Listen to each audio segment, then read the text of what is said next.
So for those of us living in the northern part of North America, once fall comes around, it's time to start thinking about the tires that we should be using as we prepare for the winter months.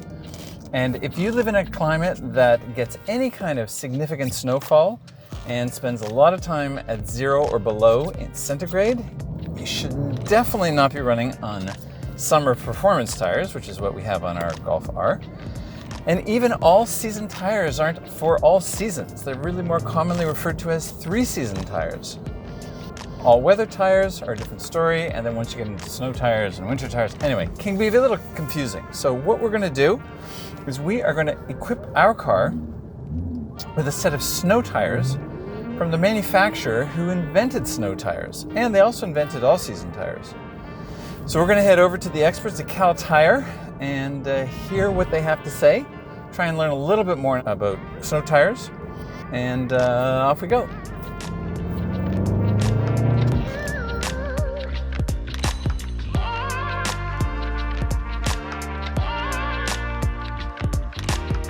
I think the biggest thing you want to focus on when getting your snow tires put on is the actual temperature, opposed to the snow you see on the ground.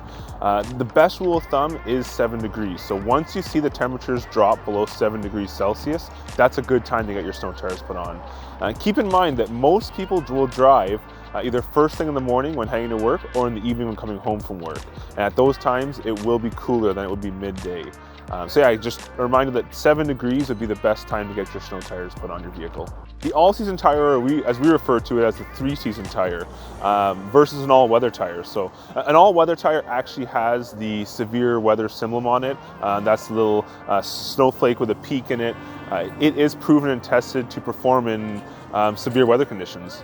Where an all-season tire or a 3-season tire, we recommend mainly for the spring, fall, and summer months.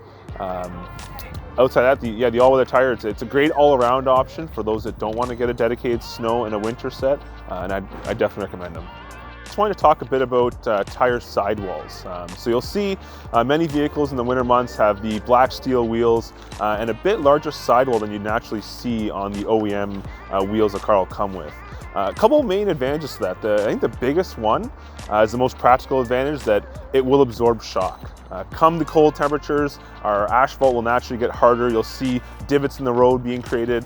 You'll see potholes, and it will absorb that shock a lot better, and it's a lot less likely to cause damage to the wheel or mechanical components of the car.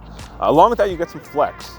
So when you see a rim and tire package that is a lower profile tire and a large wheel, you don't get much flex in that rubber. And flex and rubber is definitely a key component to traction. So along with that, you'll often see they're a bit narrower too. Now that's a touchy one. So in most circumstances, a wider tread patch is actually better in snow.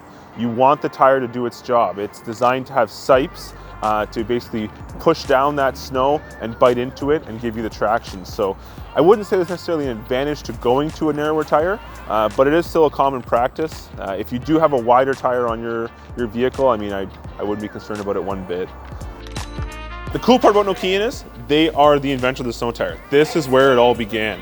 And they've taken that technology over the past 50 plus years and just nailed it down to an absolute science. So I speak very highly of this tire. It's a great tire to go for this coming winter season. Nokian Hakkapeliitta R3. This is Nokian's newest snow tire on the market right now. So a couple changes on this tire this year. If you notice on the tread pattern itself, they've actually made some pretty large changes in the middle portion here. They've tightened it up so it's a lot better for dry handling. With that, they've also changed around the compound a bit to give it a lower rolling resistance. And then on top of all this, they've also improved the ice handling through the Cairo crystals. So what they do is they act as 1,000 different little studs that are going to bite the ice and give you the best traction you can get on ice conditions.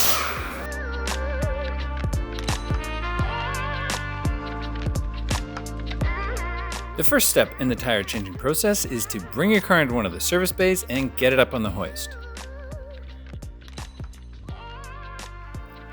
The summer tires are then removed.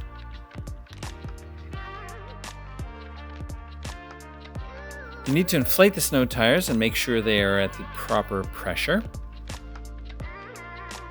You then install your new rims with the snow tires.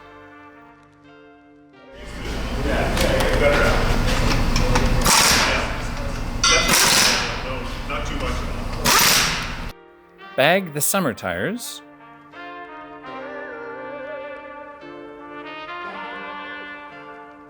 Torque the bolts according to the manufacturer's specs. Go for a quick test drive.